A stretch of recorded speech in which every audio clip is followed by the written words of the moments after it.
Once upon a time, not too very long ago, a group of Boy Scouts went out into the woods. They had gone on a normal camping trip with their scoutmaster, and everyone was quite happy to be where they were. Unfortunately, a monster was rumored to roam those woods. But, like many people, they didn't believe in monsters. So they set up their tents in a nice circular fashion, and they all went to sleep. However, the next morning, when they woke up, Scoutmaster assembled all the Boy Scouts in front of him, and he counted them. 1, 2, 3, 4, 5, 6. Where's Timmy? The other scouts said, I don't know. He went to bed last night. They went to his tent, opened it up, and they found that a slit had been carved down the bottom of his sleeping bag. And there was a small hole in his tent, just big enough for him to have been dragged out of. Now this made the Scoutmaster and the Boy Scouts quite nervous. So the patrol leader went to the park ranger and said, Is there any truth to these rumors of a monster in the woods? And the park ranger says, Oh, well, now, you see, there is, my lad. The truth is, a monster called the Medicrin roams these woods. With his strange ethereal cries, he wanders back and forth during the night, and he always is out for young, fresh blood. The Boy Scout looked very frightened and said, well, what can we do? We need to be Boy Scouts. We need to be prepared for this Medicrin. And this park ranger said, oh, well, that's easy. You see, Medicrins are deathly afraid of a very particular kind of bird we've got out here. He says, oh, what is it? They're afraid of the loon. The loon? Yes, the loon, the one that has the call like, well, that is kind of scary, said the Boy Scout. Well, don't you worry, they're just a nice little bird. In fact, I've got several loons in the back lot. So that way, people who might need them, that have attracted the notice of the Medicrin, can take them with them and use them to scare away the Medicrin. He says, oh, well, that would be great. If I could have one of those loons, that would be great. He says, yes, yes, of course. And so he goes back and he gets one of the birds that he carries it in his arms and says, all right, here is your bird. And the Boy Scout says, thank you so much. We're gonna put him in the camp. And he says, all right, very good, very good. Oh, and he says, the other thing is, if it doesn't work, you may want to dig yourself a little pit to catch the Medicrin in, because, you see, even if the loon scares him off, there's a very likely chance that he'll still manage to steal one of the Boy Scouts. And the Boy Scout says, all right. So they go back, and he gathers the other Boy Scouts around him and says, we must dig a pit, so that way when the Medicrin hears the loon, he will be scared, and he will fall into the pit. The Boy Scouts, all right, yes, sir. And so they begin digging. They spend all day digging an enormous pit to catch the Medicrin in. And they put the loon, they tie up the loon near the edge of the pit, and they all go to sleep.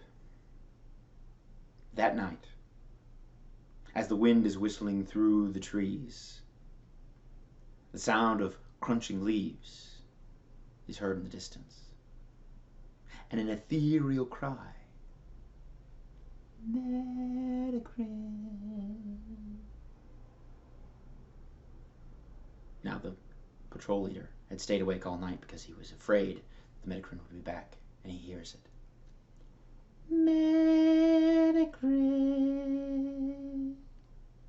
He hears the leaves getting closer and closer to the crunching of the leaves, and the sound of the voice getting louder and louder. Medicrin. And he realizes what he doesn't hear is the cry of the loon.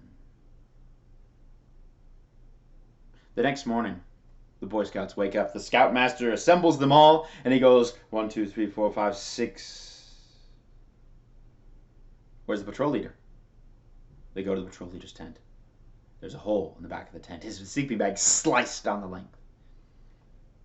And they find that the loon had fallen asleep. And so the Scoutmaster and a couple of Boy Scouts rush back to the park ranger and says, a second one of our scouts has been taken by the Medicrin. What should we do?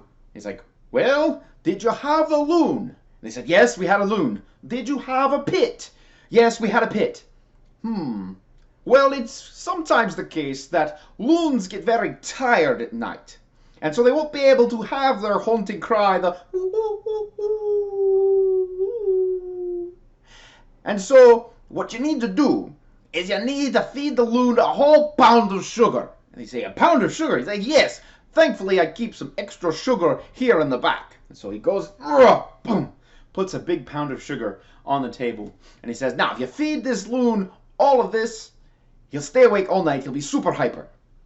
And so the Scoutmaster takes the pound of sugar, says, thank you very much.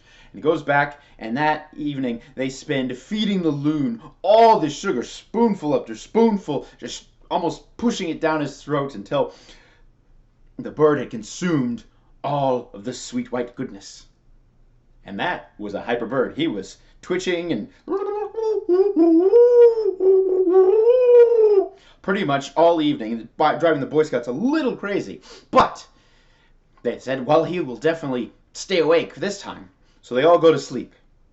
They keep hearing the bird. And then in the middle of the night, when the wind was blowing through the trees, they heard the sound of crunching leaves. And far off in the distance, they heard, Medicrin. Got closer. Medicrin. And closer still. Medicrin. And at that moment, and they heard a screech from the Medicrin as it was surprised by the hyperactive loon. And then all of a sudden, they hear a the sound of something heavy and large falling down in a pit. And all the Boy Scouts rush out of their tents and they look down and they see the monster at the bottom of the pit. Which just goes to show you that a loon full of sugar helps the Medicrin go down. Thank you.